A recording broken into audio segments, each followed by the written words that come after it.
What if the founding of the United States wasn't a harmonious meeting of minds, but a fiery battle of ideals? The Anti-Federalist Papers didn't just oppose the Constitution, they challenged its core and predicted the dangers of unchecked federal power. These dissenters feared not just a flawed system, but the erosion of liberty itself. While the Federalist Papers were penned by well-known figures like Hamilton, Madison, and Jay, their critics were equally passionate, though often cloaked in anonymity. Authors like Brutus, Cato, and Federal Farmer used pseudonyms to protect themselves while delivering sharp critiques of the proposed Constitution. Who were these mysterious writers, and what drove their resistance? Their words foresaw a future where centralized power could dominate states' rights, drowning out local voices. In this video, we'll uncover the bold, passionate, and sometimes prophetic warnings of the Anti-Federalist Papers. We'll also explore the motivations and backgrounds of their authors, often Revolutionary War veterans and local leaders who feared the very tyranny they had just fought to escape. If you haven't already, be sure to check out our Federalist Papers video to see the contrasting vision that shaped America's government. Now, let's meet the dissenters who dared to challenge the Constitution. The fear of consolidated power. The Anti-Federalist Papers open with a stark warning. The Constitution risks creating a centralized leviathan that swallows state sovereignty. One of the leading voices, Brutus, is widely believed to have been Robert Yates, a New York judge and delegate to the Constitutional Convention. In his essays, Brutus argues that a distant federal government, with sweeping powers granted by clauses like necessary and proper, would marginalize local voices. Imagine a system where the needs of small states were overruled by the ambitions of a few elites. His writings reflect a deep skepticism of centralized power, rooted in his experience of how easily authority can overreach. The loss of individual liberties.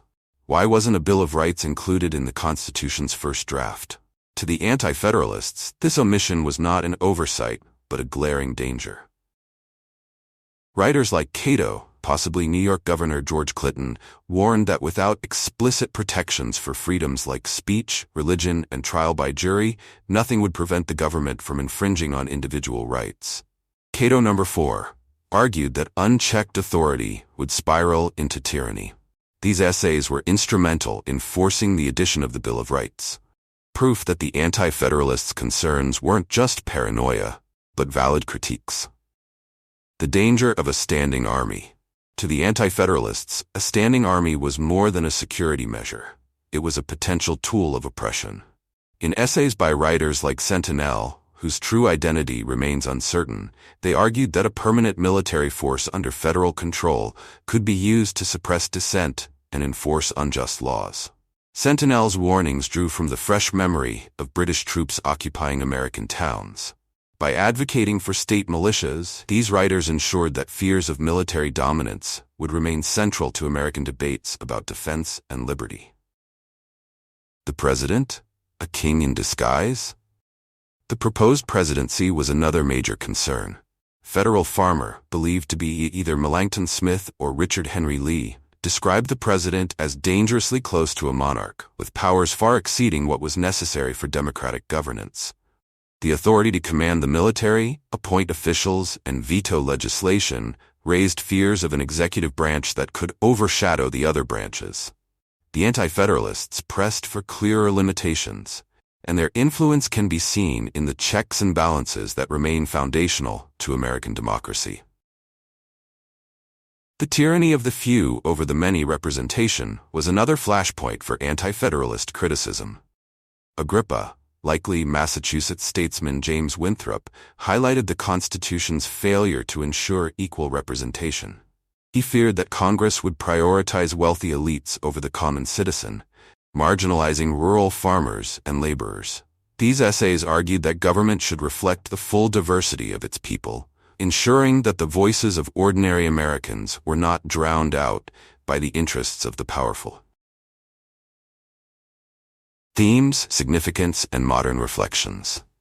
The Anti-Federalist Papers remain a powerful reminder of the tension between liberty and authority.